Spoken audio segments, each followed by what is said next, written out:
Tapi penelitiannya kayak sinetron ya, Dok? Iya. Jadi gitu. kembaran dipisah rumah. Kayak aku bukan diriku ya. Cepat sembuh dan hidup sehat. Kembali lagi bersama Dr. Michelle dan Dr. Gaby. Hai. Terima kasih, Dok, sudah mau diundang di sini. Sama, kita juga senang kesini. Oke, jadi di video sebelumnya kita udah lihat sosok luar biasa dari Dr. Michelle dan Dr. Gaby. Sekarang kita mau bahas tentang ngilmiah, ngobrol ilmiah. Yaitu kita mau bahas tentang Six Sense of Twins. Oke, Six Sense of Twins. Jadi Dr.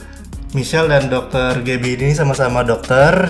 Jadi beliau akan menjelaskan lebih banyak tentang sisi medisnya dari Six Sense of Twins. Jadi kan kita sering dengar, Dok, kalau seandainya anak kembar itu punya feeling yang sangat kuat kepada kembarannya gitu. Atau mungkin ada indra Telepati ya, kita bilangnya telepati nggak sih ngomongnya? Iya, orang-orang terkenal sama telepati. Iya, telepati atau indra keenam atau apapun. Jadi kita mau bahas tentang hal itu, Dok, ya. Oke.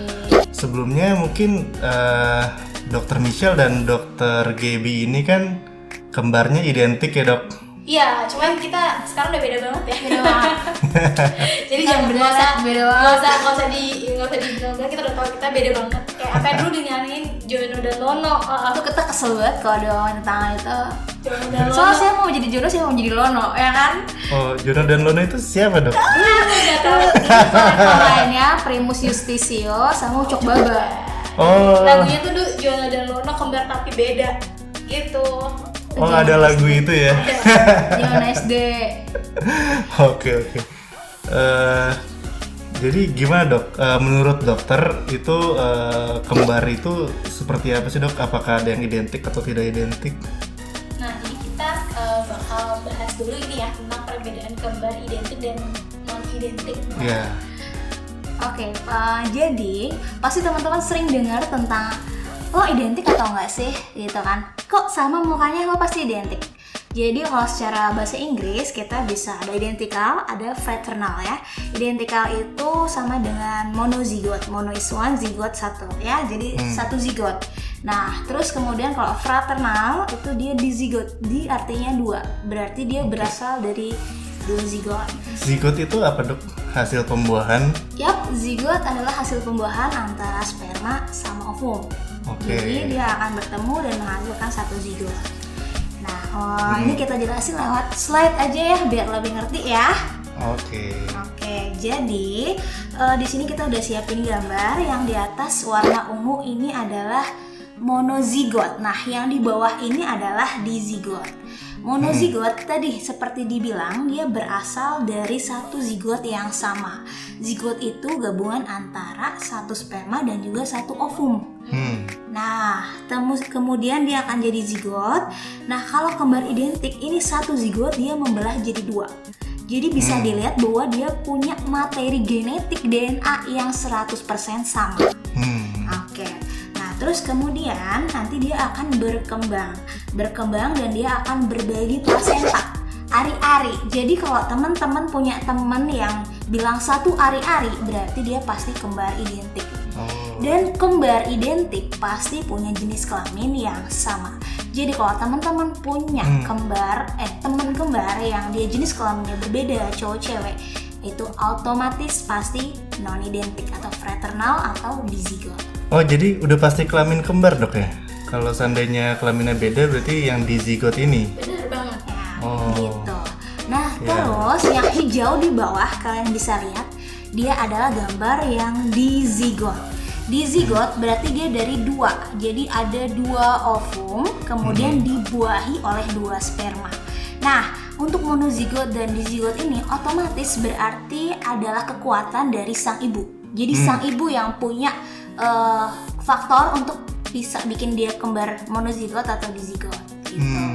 Nah, kalau yang dizigot ini berarti dari dua zigot nanti dia akan berkembang sendiri-sendiri. Nah, secara genetik dia itu berbeda dengan yang monozigot. Kalau tadi monozigot dia DNA-nya 100% sama.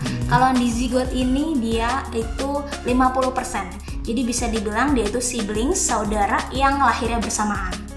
Jadi kembar yang di zigot ini adalah sama dengan saudara yang lahirnya bareng-bareng, itu doang. Itu kan saya punya teman-teman yang termasuk saya sendiri itu kan sudah punya anak dan kembar juga anak saya. Oke, iya, Kembar triplet. Iya. Jadi kita program bayi tabung dulu, program sampai 5 tahun, Dok.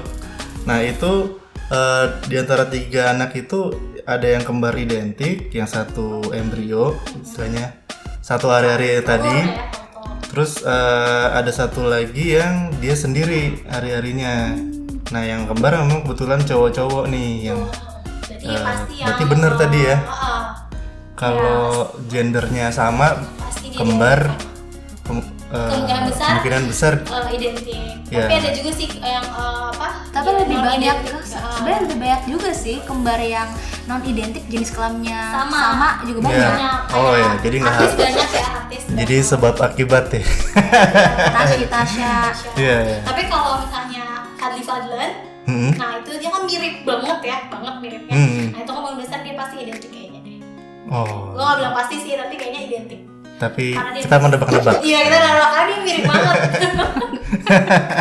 Mungkin nanti Kalau salah, sorry ya. Iya. Soalnya kalau bayi tabung kan, contoh program bayi tabung itu kan pembuahannya di luar. Nah, terus itu dari SOP kedokterannya katanya kan, itu bisa aja disiapin 2 sel telur, terus nanti diserbu sama sperma. Iya. Nah, kemudian nanti kalau dua-duanya jadi, berarti di dalam rahimnya si ibunya itu memang jadi 2 anak. Tapi itu berarti di zigot itu ya, Dok? Iya. Berarti mereka tuh sebenarnya bukan kembar yang membelah diri, tapi memang kebetulan ada 2 anak yang jadi dua-duanya gitu di dalam. Emang saya kan Pak Imam udah jago banget pasti. Dari tahun sekolah SPOG. Saya pasien, Dok. Pasien belajar ke SPOG. Pasien sekarang lebih pinter loh ya dokternya. Aduh. Oke, berarti tadi juga dari penjelasan dokter yang menentukan kembar itu mayoritas ibunya ya, Dok? Yap, ibunya. Tapi kalau datanya, kalau kebetulan kita dari genetik ayah kita sih. Genetik ayah ada ya, ibu juga ada sih. Emang ada? Ada sih, cuma saudara jauh. Iya. Oh, berarti dari Soalnya ayah dan sepupu ibu. kita juga kembar sepupu kita. Oh, gitu. Soalnya memang ini ya, kembar itu identik ya, Dok? Kalau yang natural ya? Iya, biasanya yang natural tuh yang identik biasanya. Kecuali kayak faktor Horbes. Kalau non identik juga bisa sih.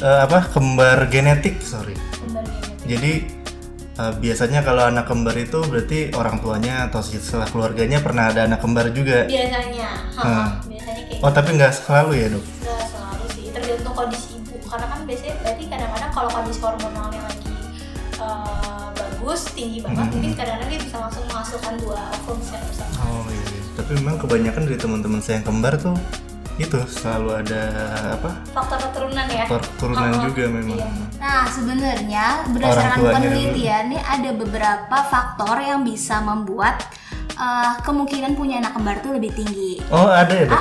Dan itu sangat berpengaruh tadi sama ibunya ya.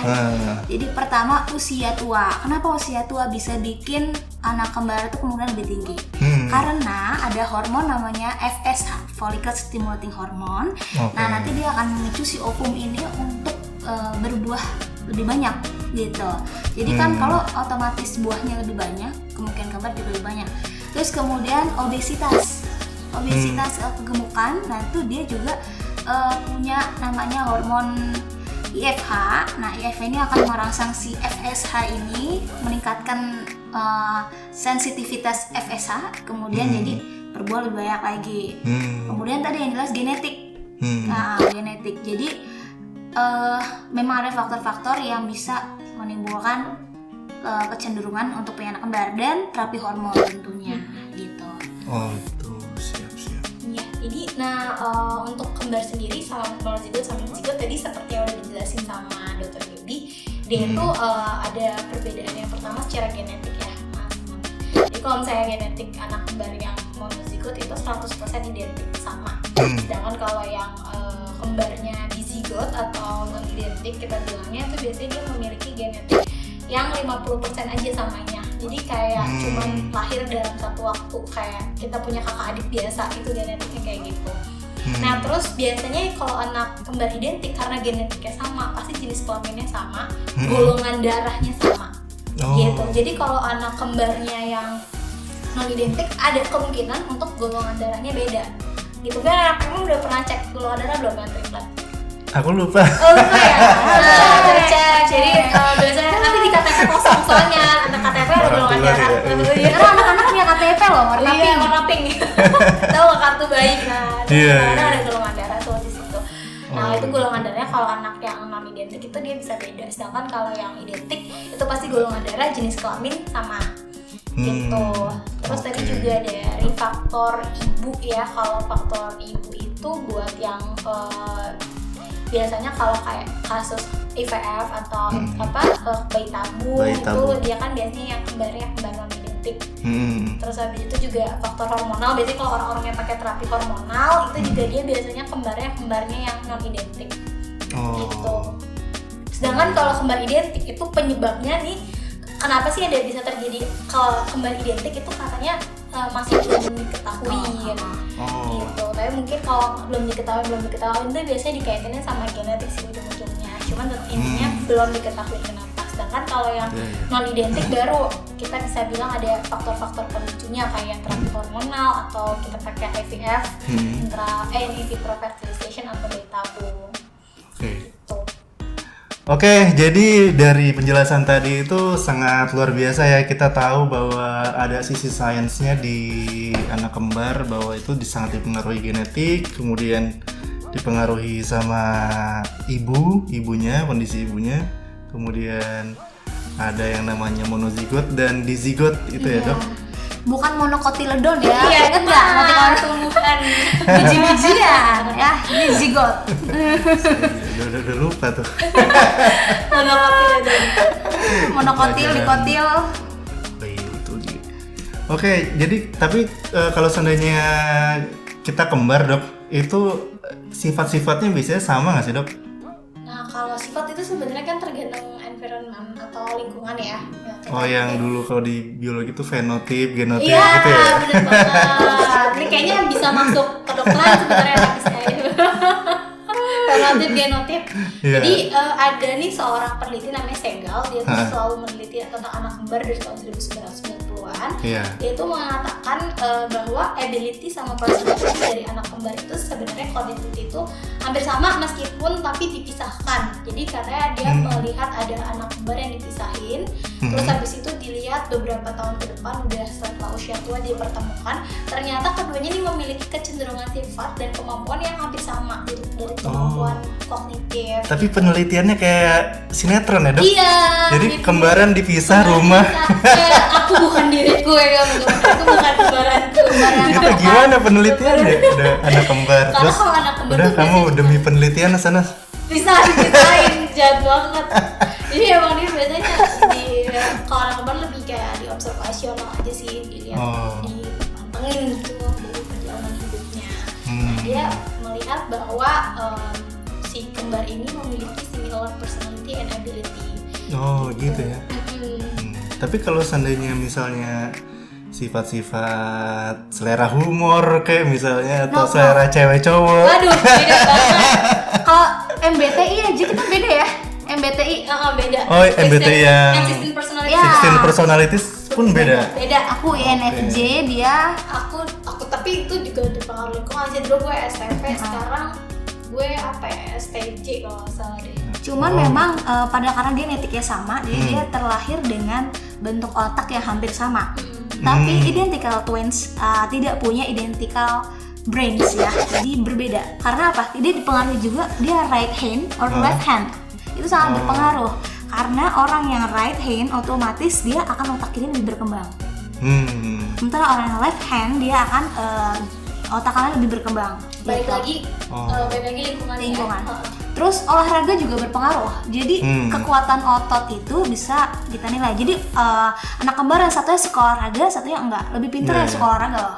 Kenapa? Karena dia sesuai juga sama fisiologi, aliran darah ke otak otomatis akan lebih lancar. Mungkin parenting juga ngaruh banget ya dok. Maksudnya misalnya ada anak kembar yang parentingnya beda, itu misalnya masuk sekolahnya beda, kemudian bergaulnya juga beda, itu pasti bisa beda juga ya impactnya ke sebenarnya kalau personality sih, kalau ability mungkin hampir mirip ya, karena kan kita dari genetik sama, tapi kalau personality itu karena dia perkembangan kepribadian itu mungkin bisa beda ya, beda banget. Tapi kalau secara biologis sama sih, ini aja FYI kita lagi sama-sama di siklus menstruasi yang sama. Iya. Jadi sama lagi padahal kita beda kosan. Apalagi kita beda kosan. Beda kos. Udah beda banget hidupnya. Tapi kita lagi mens bareng. kalau mens bareng tuh marah-marahnya bareng nggak? Iya, jadi kayak nangis-nangis kita berdua kemarin sempat curhat terus kayak tapi gue juga lagi nangis kayak punya masalah yang berbeda. Ternyata kita punya masalah beda tapi sama-sama sambil tantrum ternyata kita mens Terus gitu. ketawa-ketawa yang gila bareng-bareng. Iya. Kebetulan. Kadang-kadang orang kalau PMS kan gitu kan, marah-marah, butuh didengerin. Pasti kalau Ini dua-duanya. suami yang udah punya istri udah pasti tahu banget sih itu. Siklus-siklus PMS cewek. Iya. Oke. Tapi kalau kembali lagi ke topik six sense-nya dok, six sense batinnya ya, itu ada pengalaman nggak sih dok bahwa punya strong sense yang kuat ke saudaranya? Nah ini gue punya bukti nyata ya kalau ini. Ini sih kita masih ngebahas pengalaman aja ya. Iya. Ini masih gue simpan. Ini adalah Bukan simpen, itu udah gitu ya? nasib, bukan disimpan, udah nasib. Luka disimpan. si Patrick tuh bekas gue kecelakaan dan waktu itu Michelle boleh ceritain kali, Michelle gimana lo ngerasa? Iya.